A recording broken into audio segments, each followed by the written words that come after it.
Senator Melendez. Thank you very much. So I wanted to ask Kat if you wouldn't mind coming up to the microphone. I have a couple questions for you. Thank you. So don't be nervous. I know it's probably feels a little strange standing behind the plexiglass. I just wanted to hear a little more about the experience that you had. You only had, 2 minutes, but I think it's important to understand, what happens when someone decides they want to go through this transition and your experience. You said you started off that Planned Parenthood gave you testosterone without, well, I won't put words in your mouth, please, if you wouldn't mind. Take your time. Yeah, so I started identifying as trans at the age of 13, and due to wanting to pursue singing as my career, and just various other reasons, I did not transition until I was an adult. But at that time, I was not in any therapy. I called Planned Parenthood mainly with the aim of just exploring my gender dysphoria. I assumed there would be some type of requirements, like a letter from a doctor or therapist, whatever.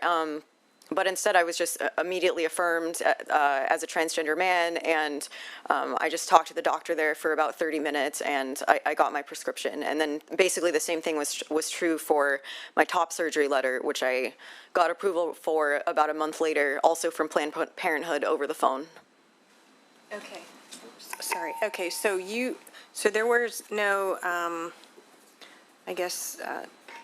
psychiatric appointments that you were required to have to sort of, address,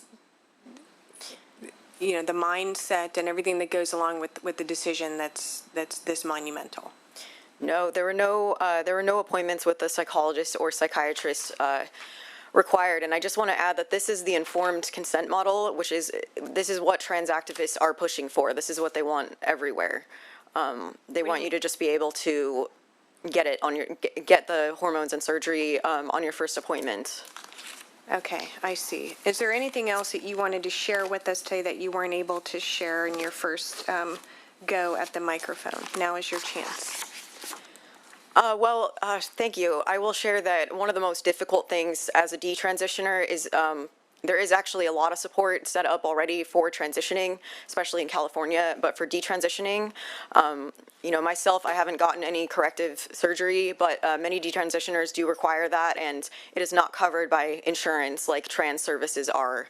There's a lack of social support. Trans activists tend to ignore detransitioners. So it's a very difficult position to be in, and also the number of people in my situation is rising, and this push for affirmative care and the informed consent model is only going to create more situations like mine, because it's eliminating the requirements. And also, I just want to add one more thing, and that is that it's impossible for humans to literally change sex. And, these procedures that are being prescribed so easily, they're documented to lead to health problems, higher increased risk of heart attack, stroke, cancer. These are known risks, and so humans can't change sex, and by telling them that they can and leading them down this path, it is harming a lot of people. And so I just want to bring some attention to that side of the issue. Okay, thank you, Kat. I appreciate your comments, and I know it's hard to share something so personal, but we do appreciate that. Thank you. Thank you so much. You're welcome. So I have a couple of questions, Senator Wiener. So the first question is, who would provide the evidence-based cultural competency training to healthcare staff and their contracted providers? Senator, thank you for that question. Of course, the bill is being amended, so it's no longer going to be a standalone mandated multi-hour training for every healthcare provider. Instead, it's going to be woven into the existing continuing education, and that'll be done through the normal process in terms of how continuing education is crafted. But who would be providing that training? It could be it could be a lot of different people or organizations. You could definitely, there are organizations that provide training on these issues, and you could contract with them. I mean, it could be a lot of different, I can't say specifically who's going to do it. So, okay, so would it be the California Medical Board that would determine or decide who provides this training? It is, and Dr. Pan probably, in terms of how CME is crafted, perhaps Dr. Pan could comment. Well, on maybe I'll, as a physician. Yeah, maybe I'll comment just as a physician who has some knowledge of the medical education process, that CME is actually usually sponsored by various medical organizations or medical education organizations. So, for example, a hospital or a health system, an academic health center, a medical association would basically would sponsor CME, and they would seek out experts in the field to provide that content and to teach that content. And oftentimes there has to be a very vigorous review of the scientific accuracy, and also, by the way, conflict of interest provisions that are also required for CME. Now, this is, I think, there's also other, and of course, for those of us who are on BMP, you've known I've always bring up questions about continuing education.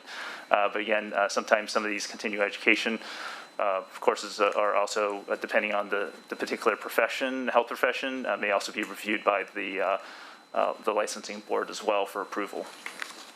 Okay, so then, given that there are developmental, medical, and psychological issues related to healthcare for transgendered patients, does your bill require these competency trainers to be medically trained? The bill requires CME, that, as amended, that CME take into account the needs of transgender, nonconforming, and intersex patients.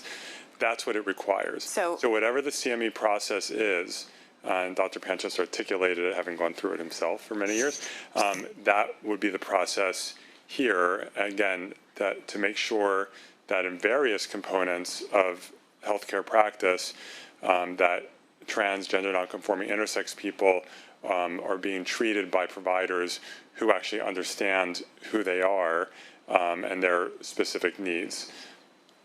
Okay, so the bill doesn't specify who would do the training, who would be qualified to do the training. It's essentially, with the amendments, leaving it up to the medical board, essentially, the continuing medical education. There's been continuing medical education for many years on a lot of different areas. Oh, no, I understand that. I'm just trying to understand where the responsibility lies. And again, I'm not a physician, but I imagine some of those trainings are by other physicians. Some of those trainings may not be by physicians because the physicians aren't all, you could, as a lawyer, when I did continuing legal education, sometimes there were subjects that you didn't need, a lawyer wasn't relevant. There were other people. If someone's coming to train you, for example, about, say sexual harassment or something, that doesn't have to be a lawyer. And the same is true in medical education. It depends on what it is. And if if someone who is say a trans person is going to talk to physicians about the experience of trans patients and how to be sensitive and supportive, that doesn't need to be a physician. For example, that's one example of one component of training. Someone saying this is, that, for example, physicians might want to hear from the person on the phone who had that terrible experience, right? That hearing about experiences can be helpful in saying, so that physicians are mindful when they treat TGI patients, but it really depends. Yeah, and I understand that, and I appreciate your explanation. I guess what I'm trying to get at is, who is going to be doing this training? Where, is there a national? Is there a certification process? Is there some accreditation process of some group, some people who can? Yeah, so Senator, because I know why he's laughing, but no. It's because society has tried to erase TGI people forever, and in fact, in the testimony today, we heard a theme about trans people not really existing. And when we look around the country, around all the restroom stuff and the sports, et cetera, the theme is that trans people are all faking it and they don't really exist, and they're trying to pull some sort of scam. That's the theme that has been, we've heard it today, and we hear it around the country. So because of that, there's no accreditation body for it. As I said in my opening remarks, California would be the first state to do this, and part of the reason that this bill has been amended per work with the committee is to create under DMHC, or excuse me, with HHS, a working group that would include TGI people, but would not be limited to TGI people, would include experts in practice and in education to come up with both a curriculum as well as standards, professional standards. So that we're the first in the nation to do that, and I'm proud that we are. Well, okay, so I guess, from where I sit, it sounds like it's a bit of a work in progress, because we haven't really identified who is qualified to do this type of training or who will do it. But the bill does make it a crime to not provide this training. So it feels a little like I don't think it's a crime. It would be referred to Public Safety Committee if it were. Well, I understand that, but we're voting on what's before us today. I think we have to take into consideration everything that's in the analysis. And one of the things that's in the analysis is the fact that a provider could get into some trouble and be fined a large amount of money if they don't provide this training. So, well, if something is, well, first of all, again, well, okay, being amended, but yes, when we do mandate things like trainings, you have to do it, and that's the purpose of the right, but we don't law. we don't yet know who is qualified to even do this training. So, my final question would be, what if the medical provider has a different evidence-based opinion than the competency trainers? Like, what if they're not matching up? What happens? Is it that the medical provider has to defer to the opinion of the competency trainer, even though one has gone to medical school, the other likely has not? So are you referring to religious objections to treating trans people?